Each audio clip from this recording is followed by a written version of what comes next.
So let's see today's lovely recipe. Now here I have 1 cup of chopped garlic, about 20 cloves roughly. I've just chopped them up into smaller bits like this. Next we have 1 cup of finely chopped coriander leaves. Half a cup of roasted peanut powder. I leave a link of how I make this roasted peanut powder at home. Some salt to taste.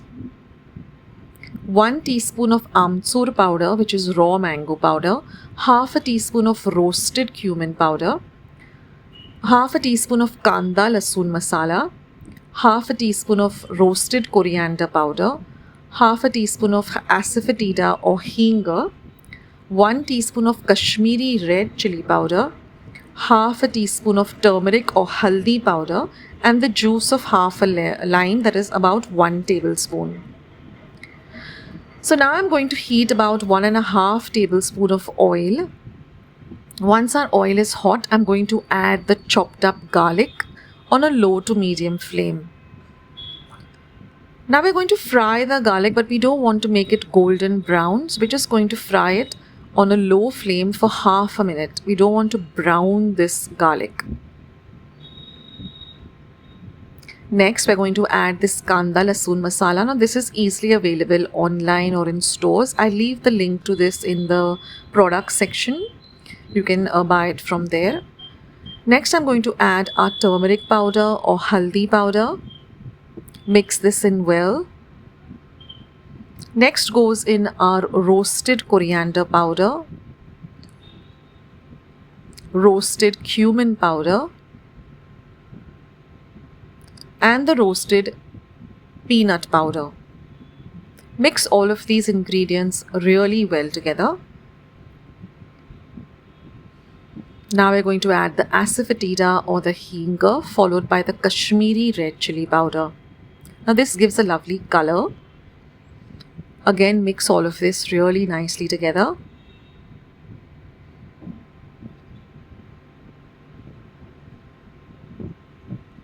Next, we're going to add the AMCHUR powder or the AMCHUR powder, which is the raw mango powder.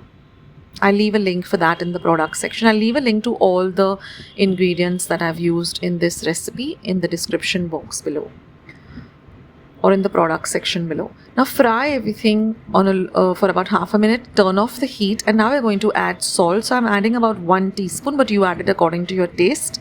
Add in the coriander leaves. Remember, the heat is off. We have put the flame off. Mix everything well, and we're going to bring this chutney to room temperature. We have just one more ingredient to add. So once our chutney is come to room temperature,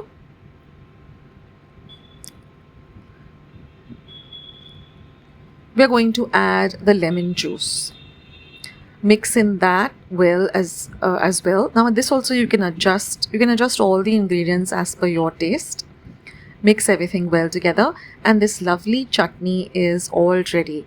Now this can stay in your refrigerator for about 2 to 3 weeks, stored in a dry, clean glass bottle, and you can refrigerate it and enjoy it with some bhakri, dosas, polis, rice, chapatis.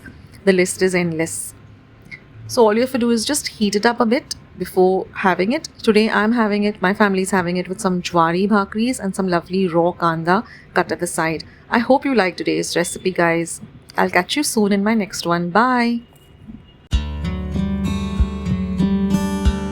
And if you would like to see more videos like this, then don't forget to leave this video a big thumbs up. Also, by clicking the thumbs up icon. Also, don't forget to subscribe to my channel and become a part of Akshata's recipes. Once you have subscribed, there is a small little bell icon that will pop up. So just click on that. That way, whenever I put up a new recipe or a new video, you'll get a message for the same. So on that note, I'll say bye, and I'll catch you in my next video sooner than you think. This is Akshata saying bye. Take care, stay healthy, stay fit, be kind and loving to one another. So till we meet again, bye.